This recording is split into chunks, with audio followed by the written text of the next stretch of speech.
Okay, so before you guys get started talking about girl, I want to go over with you how we're going to proceed next time, right? So I like to talk about what you're going to be doing for next time while everyone is still here and focused and paying attention, right?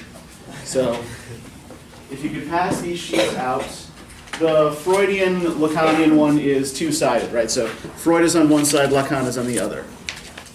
So for next time, you're going to be reading Bartleby the Scrivener by Herman Melville, right? Which is, again, it's in the Green Anthology. Now, Bartleby is considerably longer than Girl is, right? So if you didn't read Girl before class today, that's not a disaster. It's only a little over a page long, right? So you should still be able to do the work in class today, right? This is for the Monday when we come back, yes. So, what's that? How long is this one? Bartleby is about maybe 18 pages. That's long. Oh no! Oh no! 18 pages! However will you manage? Whenever I get bored, I just think of that song, what's it called?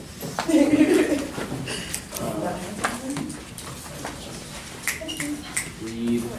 I have no idea what song you're talking It's a about. play, and there's a character named Barnaby. They're like shopkeepers for this jerk. Okay. The what? The what? Well, the play notwithstanding, the point that I'm trying to make is like, you will not be able to just go over Bartleby in class next time. It's too long. You want to see the Shiner? So you are going to have this read before class next time, right? You're going to have to show up prepared. And it will help if you have already done some thinking and taking some notes based on your theory, right? Now you've got the break, right? Now I know you have other things to do over break as well, but this means that you do have more time than you usually would to try to get used to this, okay? So let's talk a little bit about the three approaches here that I've just passed out to you. Now these are what we call psychoanalytic approaches to literature. Is anybody missing? Yes. Okay. We're missing the one by itself. Oh, you guys didn't get the Jungian sheet over here? No. Okay. But you did get the Freudian sheet. Yeah. I have one of those sheets too. Okay. If you didn't get the sheet, if you didn't get either sheet, raise your hand, and we'll make sure it comes around to you. Was there anything passed out last class period? Yes, but it is on Georgia View. Okay. So if you look in the Georgia View content browser, there's a folder. It says something like form and language, and yeah, the instructions for today's theoretical reading are there. Okay, so when we're talking about psychoanalytic theories, right? Once again, we're not talking about psychoanalyzing the author of the text, right?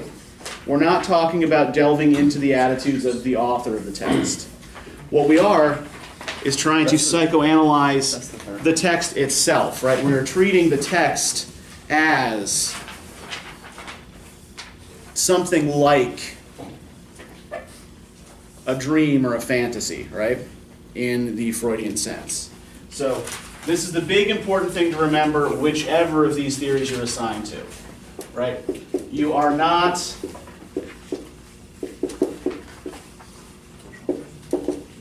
analyzing the author.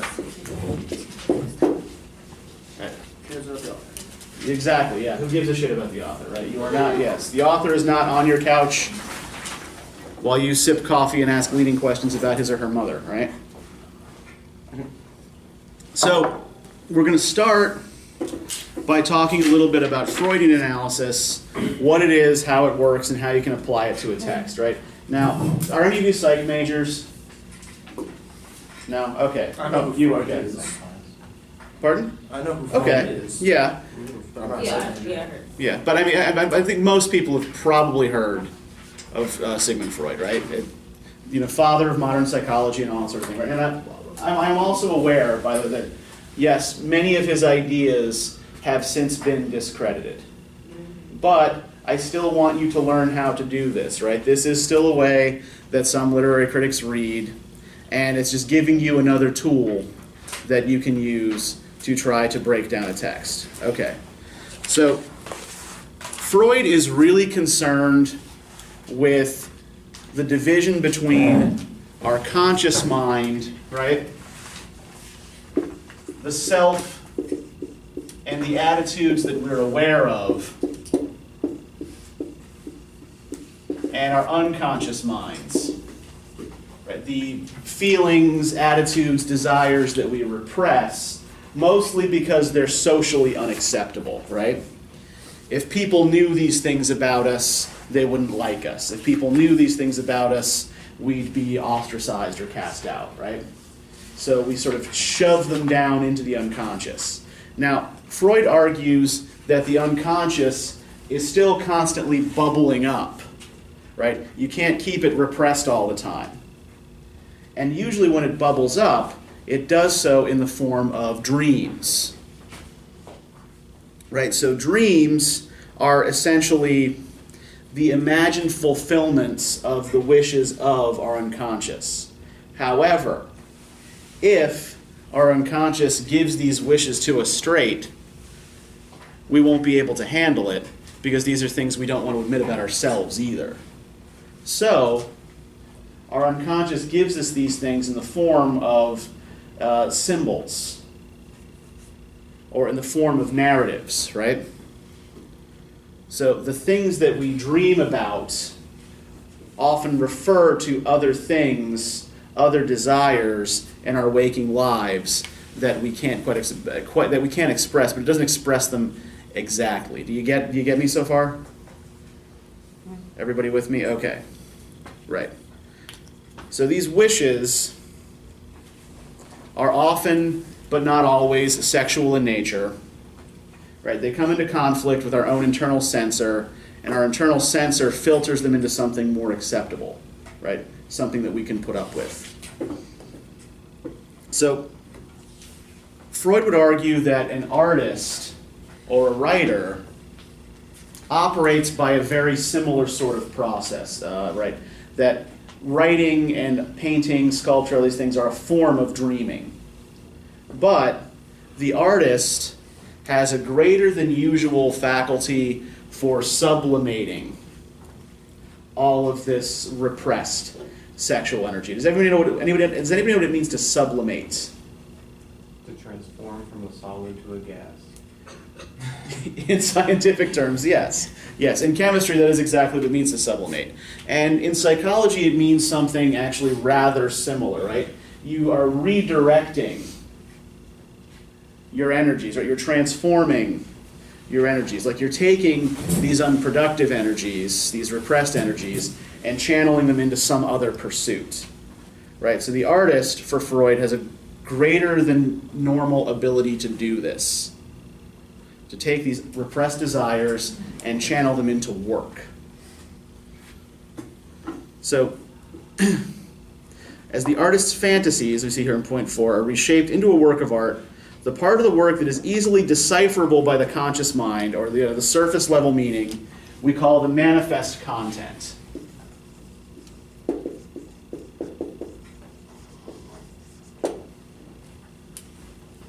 The unconscious fantasies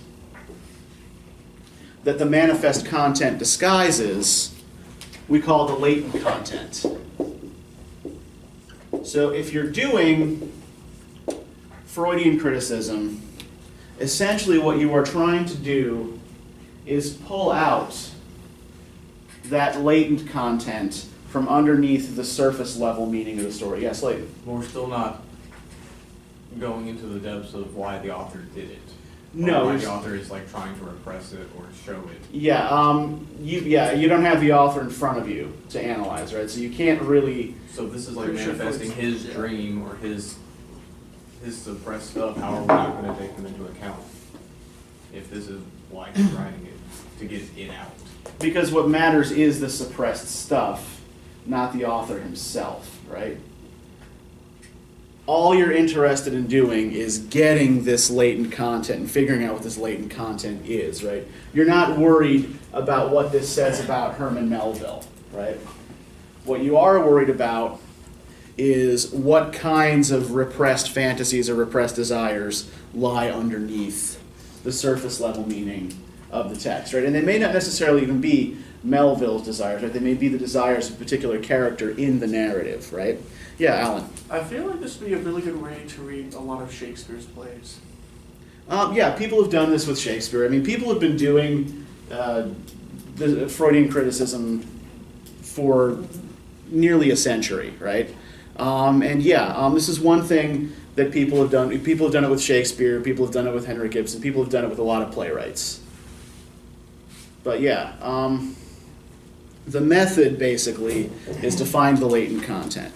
Now, there are basically three ways Freud argues a dreamer or an artist sort of represses, or the three ways that this latent content sort of bubbles up into the manifest content, right? Three ways that these repressed fantasies bubble up into our consciousness. Yeah, Janaya. What's that word? What word? Bartleby the Bartleby the Scrivener. Scrivener. I was a shiner. No, it's not Bartleby the Shiner. It's Bartleby the Scrivener. All right, so where was I? You're talking about the Three ways that the unconscious content bubbles up into our conscious minds, right? Okay. So, the first Freud calls condensation.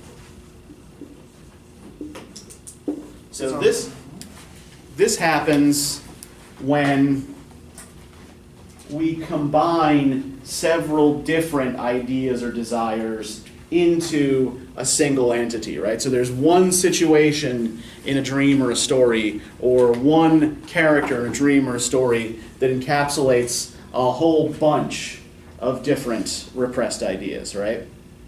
You're pushing all of those ideas into a single unit. The second he calls displacement.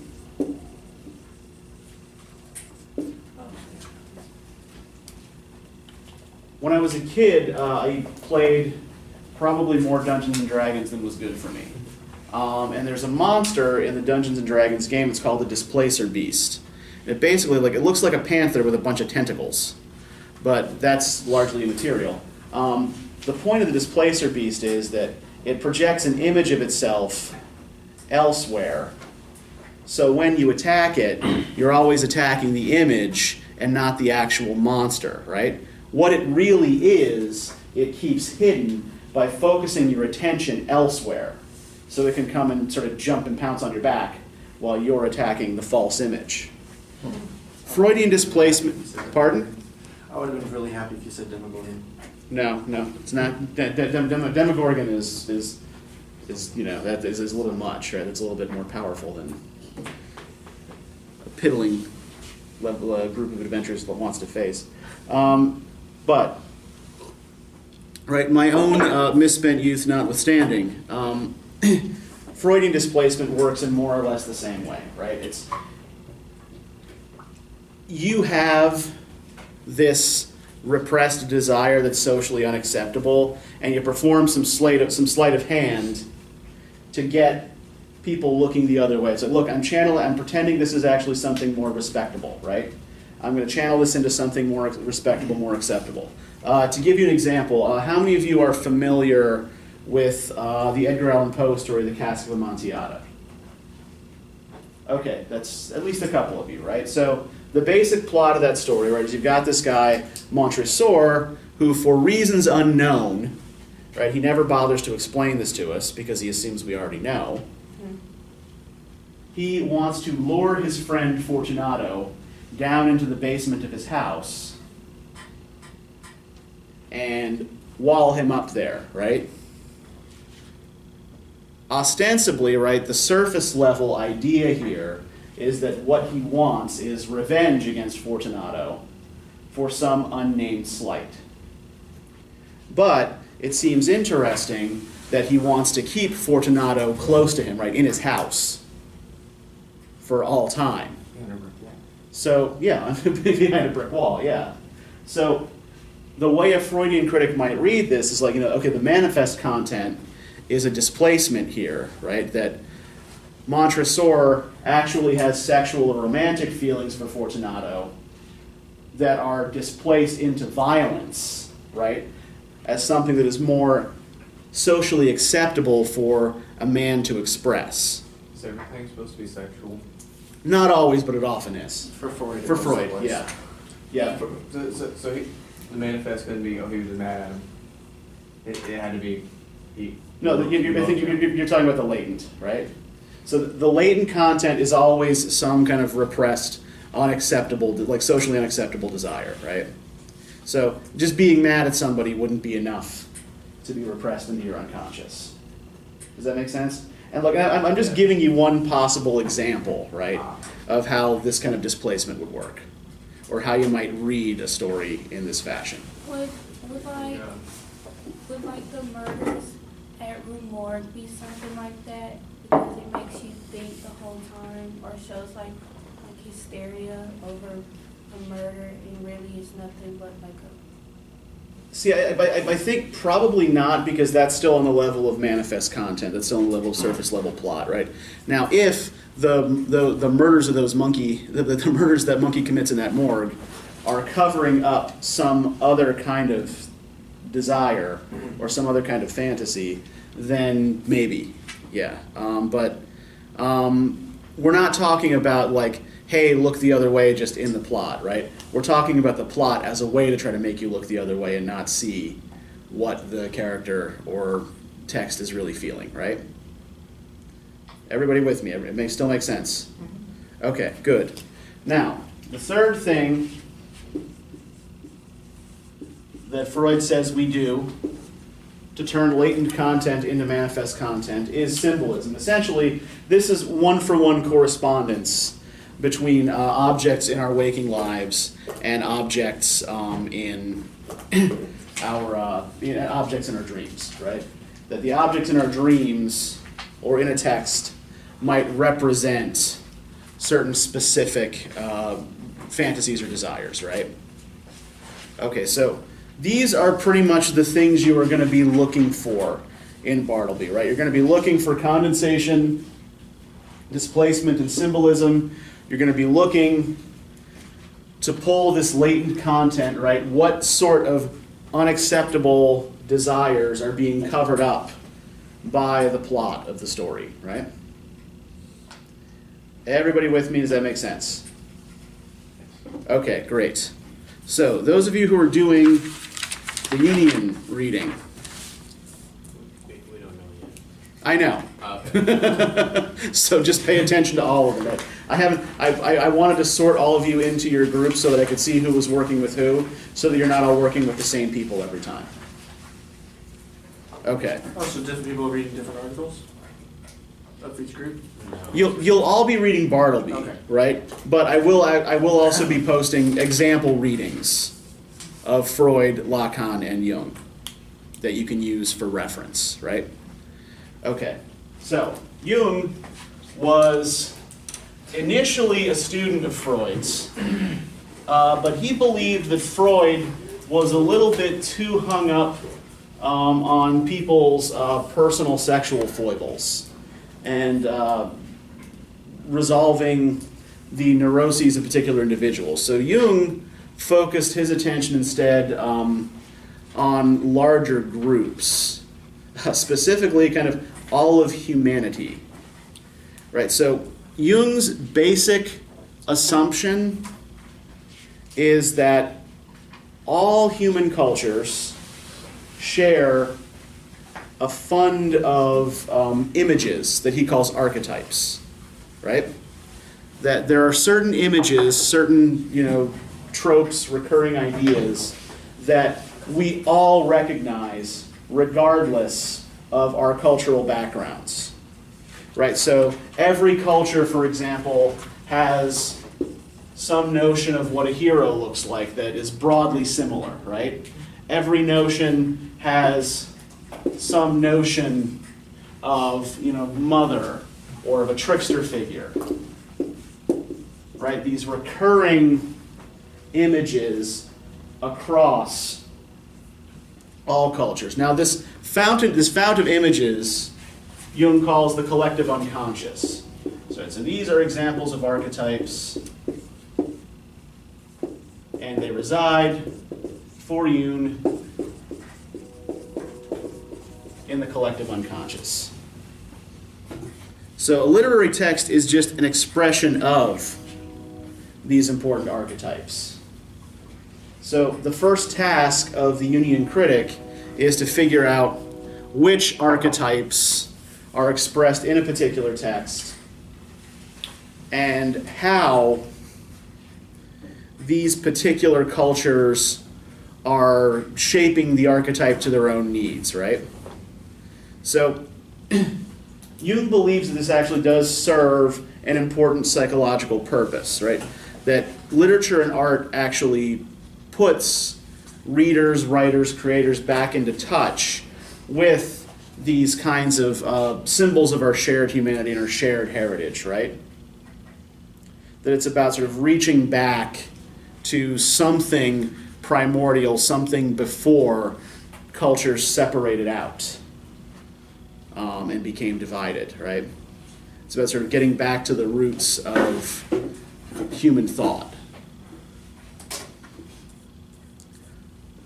And sort of reintegrating your personality with the personalities of those around you. So his personality theory is also important, and that's the second way you can do a Jungian reading of a text, right? So the personality for Jung is in 4 parts, right? There's an ego, a persona, an anima or animus, depending on whether you are a man or a woman, and a shadow. So your ego is your conscious mind, right? This is the you that you are aware of. Your persona is the social mask that you wear for other people, right? This may be very, very close to your ego, it may not, right? This may also vary depending on who you're interacting with. Your anima or animus, right, this is sort of the element of the opposite sex in your personality, right? So if you're a man, you have an anima. If you're a woman, you have an animus. And the shadow is the repressed, socially undesirable element of your personality, right? All those horrible, nasty things that you think and that you want to do, but that you can't do because the other parts of your personality keep them in check, right? So the first way you might do a Jungian reading is to essentially hunt for archetypes, right? See which archetypes are at play here and how they're being used. The second thing you might do is see how a text represents different parts of the personality, right? This is especially easy to do usually with things like myths and fairy tales. So how many of you are familiar with Beowulf? Okay, most of you had to read Beowulf in high school or have at least seen the execrable movie with Angelina Jolie as Grendel's mother, which has nothing to do with the damn poem, but that's neither here nor there.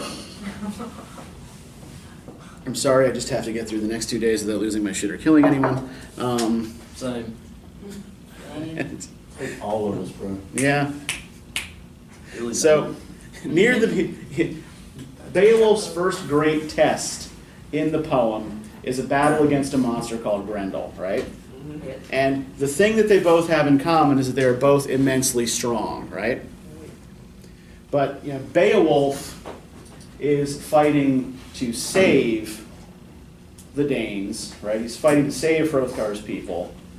Grendel is fighting to devour Hrothgar's people. So a Jungian reading of this might be that Beowulf is fighting his own desire to kill, right? He's channeling his desire to kill into defending this group of people, but he still has this nasty shadow, right? This vicious killer instinct that he's wrestling with in Hrothgar's mead hall, and that would be Grendel, right? Grendel is a representation, it's an externalization of Beowulf's shadow, right? Does that make sense? Yes? Oh, like in the Life of Pi, how you can say like the tiger is also him, just as animalistic instincts, and he's having to tame it. Yeah, you could make probably the same argument about that. That he's trying to reintegrate that tiger that more primal part of his personality back into himself. Yeah, that's how a Jungian would probably read that. Yeah, good. Another example of this would be if you have like a fairy tale in which a knight is attacked by a female demon, right? Now the fact that it's a female demon would indicate that the fairy tale is expressing this particular knight's inability to deal with this anima, right, with the feminine part of his personality. So the characters in the story, right, are essentially representations of parts of the personality. Make sense? Jungian reading is probably, of these three, the easiest to do. Now, I also want some of you to be doing what's called a Lacanian reading. Now, Jacques Lacan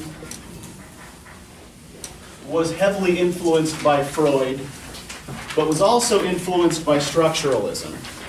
Now, we talked about structuralism last time, so can somebody quickly remind me what the basic assumption structuralism makes about language is?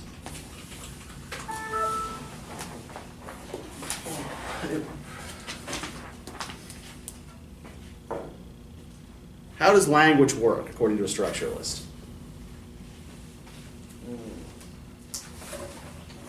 Everything's a system. Language is like everything relates to each other, and they can put them together to create a story. Yeah, right. So a language is a massive system, right? And nobody knows its wholeness. Exactly, yeah. Even if you're fluent in a language, right, you never see the whole system at once. You learn the system in pieces, right? You learn the system through sort of single utterances. Lacan believes that your unconscious mind actually works the same way, right? That your unconscious is a deep, massive system that we only come into contact with once we start learning language and once we start learning our place within a system of social differentiation that's created by language or that is enforced by language. Okay, so he relates this to your stages of childhood development, right? There are three of these for Lacan. Right? The first he calls the imaginary. Right? This is your early infancy, right? When you're an infant, you don't really fully distinguish between yourself and other people. You don't differentiate yet. Everyone and everything is basically one to you, right? Subject and object is all the same, right? You and mother are basically one. You don't understand yourself yet as a separate being. Eventually, you reach what Lacan calls the mirror stage.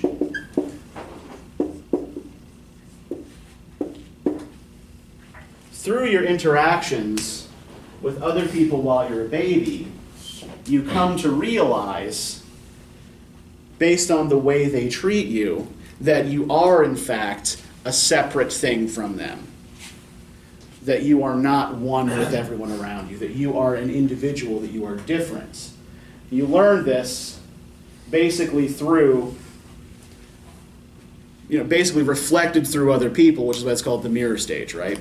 You learn this not on your own. It doesn't sort of come to you as an insight, right? You see yourself reflected back from others. So the analogy is, a child first learning to recognize its image in a mirror. The symbolic is the third phase. No, that's not how you spell symbolic. In childhood development. And in the symbolic phase, you start learning how to use language, right? You're learning words.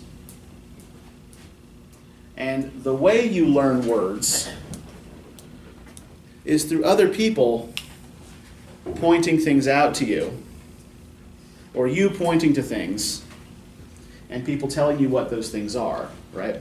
And as you learn language, you learn where you stand in relation to other people and things, right? You learn your rank in your family, in your society, in your culture, your school, what have you, right?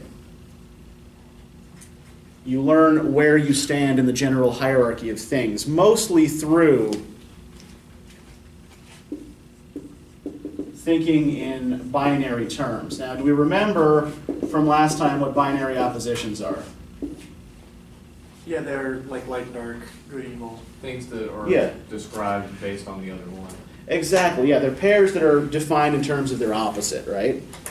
So dark is the absence of light, cold is the absence of heat, so on and so forth, right?